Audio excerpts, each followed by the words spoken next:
لیے آئین سے انحراف کرنا چاہے ضیاء الحق نے کیا، وہ بھی آج ہم خمیازہ بھگت رہے ہیں۔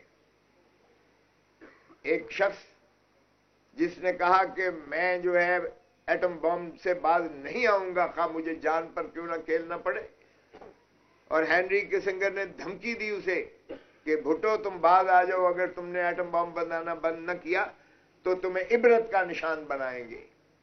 اور اس نے وہ سائفر جو ہے راجہ بازار راول پنڈی میں لہرا کر قوم کو اعتماد میں لیا۔ لیکن ہم نے بدقسمتی سے کوئی ہینری کسنگر یا امریکہ کو تو کچھ نہ کہا، لیکن ضیاء الحق نے مولوی مشتاق کے ساتھ مل کر اس عظیم قائد کو شہید ذوالفقار علی بھٹو کو پھانسی دے کر لحد میں اتار دیا۔ آج میں سپریم کورٹ کی طرف پچھلے ہفتے میں دیکھا، میں نے تین وزیر اعظم کا، یہ کب تک چلے گا کہ ہم اپنے اس طرح سے جو ہے وزرائے اعظموں کو اس طرح سے ہٹانے کا کھیل تماشا کرتے رہیں گے؟ کسی کو ہم عدالتی ذریعے سے ہٹائیں گے اور کسی کو ہم جسمانی طور پر ہی منقطع کر دیں گے۔ لیاقت علی خان کو 1952 میں گولی مار دی گئی، گن ڈاؤن ہوا، آج تک کوئی پتہ نہیں ہے اس کا کیا ہوا۔ شہید ذوالفقار علی بھٹو کو دیکھیے گا، رانی بے نظیر بھٹو کو دیکھیے گا، وہ بھی تشنگی ہے عدالت۔ ہر مرتبہ قوم نے عدالت کی طرف دیکھا۔ بدقسمتی ہے ہماری کہ جسٹس منیر ہی جیسے ججز نے ہمیشہ مایوس کیا اس قوم کو۔ آج پھر ہم عدالتوں کی طرف دیکھ رہے ہیں، اور مجھے یقین ہے کہ عدالتوں نے حلف اٹھا رکھا ہوا ہے۔ خدا را میں ان کو کہوں گا جسٹس منیر مت بنیے گا۔ تاریخ میں اگر ہماری عدلیہ کی لغت میں کسی کو گالی کہتے ہیں تو وہ جسٹس منیر ہے، اور اگر کسی کو ہم ہیرو کہتے ہیں تو وہ جسٹس کارنیلیس ہے، حالانکہ وہ غیر مسلم ہے۔ لیکن کردار جس نے دکھایا، جس نے قانون پر عملداری کی، جس نے آئین کی پاسداری کی، چونکہ آئین کا حلف اٹھایا ہوتا ہے، وہ امر ہو جاتا ہے، اس کا نام بھی مر کے بھی نہیں مٹتا۔ تو ہم توقع کرتے ہیں کہ آج عدلیہ وہی انصاف کے ترازو کو تھامے ہوئے برابر کا انصاف کرے گی۔ آج 25 کروڑ عوام آپ کی طرف دیکھ رہے ہیں۔ آج جو استحصال اس ملک کا ہو رہا ہے آپ کے سامنے ہے۔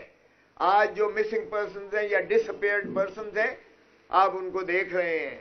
آج ہماری پٹیشن جو میں نے کی تھی، چودھری اعتزاز احسن وہ دامے دھرمے سکھ نے میرے ساتھ ہے، اس نے کہہ دیا ہے بوجہ علالت اور بات ہے، لیکن اس کی چونکہ وہ پٹیشنر ہے 2 کیسز میں اور میں ان کا وکیل ہوں،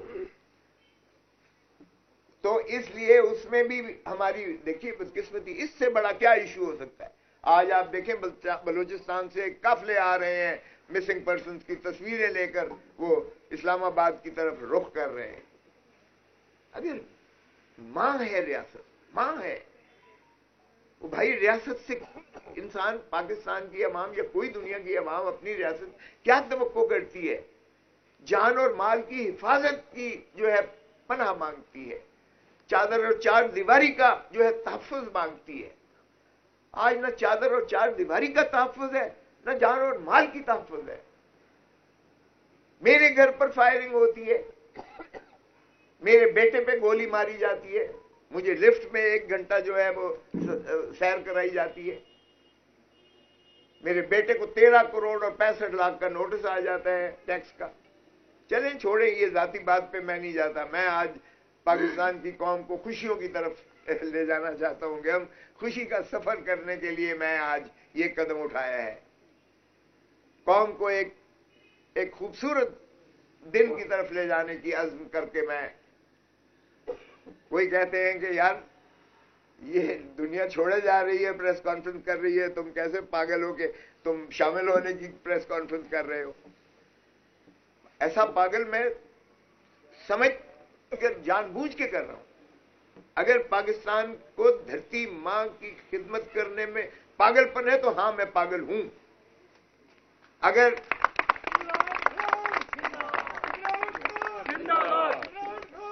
عمران خان